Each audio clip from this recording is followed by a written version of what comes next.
Hello students, how are you all.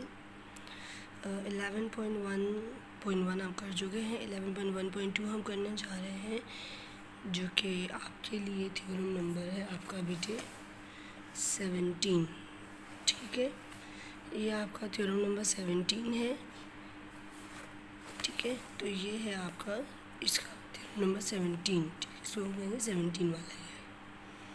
अच्छा जी, ये बिल्कुल 16 के जैसा ही है, इस बात का ध्यान रखिएगा। अब आपसे क्या कह रहा है, पहले पढ़ते हैं, क्योंकि 16 भी बिल्कुल ऐसा ही है। तो अगर 16 समझ आ जाएगा तो 17 में आपके लिए मुश्किल नहीं है। अब आपसे कह रहा है कि any point equidistant from an points of a line segment. ये एक लाइन सेगमेंट है। मैं वो ये कहना चाह रहा है कि इस लाइन सेगमेंट से मैंने एक पॉइंट लिया है, जो कि पॉइंट सपोज कोई भी एक पॉइंट है, वो उसने अभी तक नाम नहीं दिया है, लेकिन मैं इमेजिन करती हूँ कि वो पॉइंट है पॉइंट पी। ये जो पॉइंट पी है, ये जो लाइन सेगमेंट ए बी है, इससे इक्वी डिस्टेंट पॉइंट है। इक्वी डिस्टेंट पॉइंट होने का मतलब ये है कि ये पी का जो डिस्टेंस ए के साथ है, बिल्कुल वही डिस्टेंस इस पॉइंट का बी के साथ भी होगा। तो ये एक बात है कि मतलब कोई एक पॉइंट है जो कि इस लाइन सेगमेंट से इक्वल डिस्टेंस में मौजूद है, कि वो ए से भी इतना ही डिस्टेंस रखता है, वो बी से भी इतना डिस्टेंस रखता है, मतलब ये दोनों बराबर होंगे। कुछ ऐसा ही वो कह रहा है।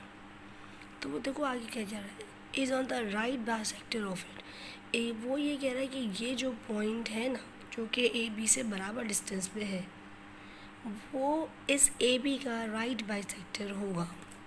यानी अगर मैं इस पी वाला जो पॉइंट है, यानी कि मैंने कोई भी पॉइंट लिया है, वो जो कोई भी पॉइंट है जब वो ए बी के बराबर डिस्टेंस पर मौजूद है, इसका मतलब ये हुआ कि वो ज़रूर एक राइट बाइसेक्टर उसका बना रहा है। यानी कि ये, क्योंकि अब ये जितना भी चेक कर लो, ये अगर मैं ये पॉइंट लेती हूँ तो ये भी ए से उतनी डिस्टेंस पे जितना बी से, अगर मैं ये पॉइंट ले दूँ ये भी ए से उतनी डिस्टेंस पे जितना बी के। तो यही कह रहा है कि पी जो है ऐसा पॉइंट होगा, इक्वी डिस्टेंट पॉइंट होगा, जब मैं उस लाइन पे कोई भी पॉइंट ले लूँ वो राइट बाइसेक्टर ही बनाएगा, ऐसा उसने कहा है। तो ये हमने गिवन क्या दिया कि A and B are two fix points, ये रहे, और पी एक ऐसा मूविंग पॉइंट जो हमने बना लिया। ये सोचते हो कि पी ए और पी बी बराबर है। ठीक है, अब पी लाई करता है right bisector of A B by correct. ये ए बी है, इसका राइट बाइसेक्टर मैंने बनाया, और पी उस पर कोई ना कोई एक पॉइंट मौजूद है। अब हमने क्या किया, बाइसेक्ट किया ए बी को ओ पे। ठीक है, हमने बाइसेक्ट करके भी चेक कर लिया भाई, जी बाइसेक्ट करके देखते और वो एक पॉइंट आ गया हमारे पास। अब देखते हैं प्रूफ कैसे किया। सबसे पहले उसने दो ट्राइंगल्स बना लिए, P O A and P O B. ठीक है, P O A and P O B, correct. जिसमें वो कह रहा है ए ओ एंड ओ बी बराबर है, ऑब्वियसली बराबर है, जो आपने अभी कंस्ट्रक्ट किया है। जब आप खुद किसी चीज़ को बाइसेक्ट करती हैं तो आपको पता है कि वो दोनों हाफ्स इक्वल बनाता है, तो वो कंस्ट्रक्शन था।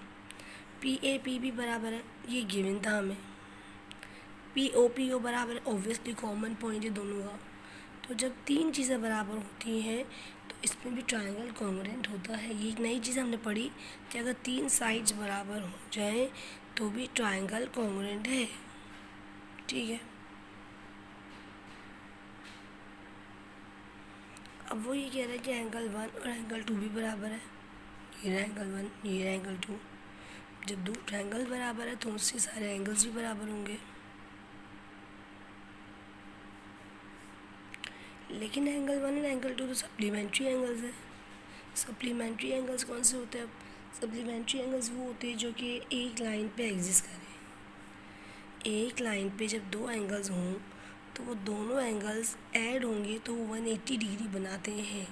ये सप्लीमेंट्री एंगल्स होते हैं। क्या, एक लाइन है उस पर दो एंगल्स मौजूद हैं, चाहे वो कोई से भी हो, एक्यूट के हो, ऑब्ट्यूज के हो या राइट की हो, वो दोनों का टोटल 180 बनता है। तो वो कह रहा है कि अगर वो एंगल 1 और एंगल 2 बराबर है, जो कि आपने ऊपर बोला, लेकिन एंगल 1 और एंगल 2 तो सप्लीमेंट्री एंगल्स है, इसका मतलब इन दोनों का सम 180 ही होगा। अब दोनों का सम 180 है लेकिन आपस में बराबर भी हैं, तो ऑब्वियसली दोनों एंगल्स एक दूसरे के बराबर होंगे। इसका मतलब 90 के ही हो सकते हैं, क्योंकि अगर एक 60 का होगा तो दूसरा 60 का नहीं हो सकता 180 प्लस बनाने के लिए। दोनों का टोटल 180, इसका मतलब दोनों 90 के ही होंगे, क्योंकि उसने बोला इक्वल है। तो ये बात इसने यहाँ प्रूफ कर दी, इसलिए पी ओ राइट बाइसेक्टर हुआ। क्योंकि जब ये 90 बना रहा है इसका मतलब पी ओ ऑब्वियसली 90 पे है, तो ऑब्वियसली राइट बाइसेक्टर ही होगा। ठीक है, इसका मतलब ए और ओ भी बराबर हो गया, ये पॉइंट भी बराबर होगा, ऑब्वियसली बात है। Thus every point equidistant from A and B is on the right bisector। तो यही कह रहा है कि जो भी पॉइंट ए बी से इक्विडिस्टेंट पॉइंट पे है इसका मतलब वो राइट बाइसेक्टर बना रहा है। ठीक है, चलिए रेडी रहिएगा इंशाल्लाह। दूसरा थ्योरम जल्दी अपलोड करने जा रही हूँ, theorem number 18। So get ready for that. अल्लाह हाफिज़।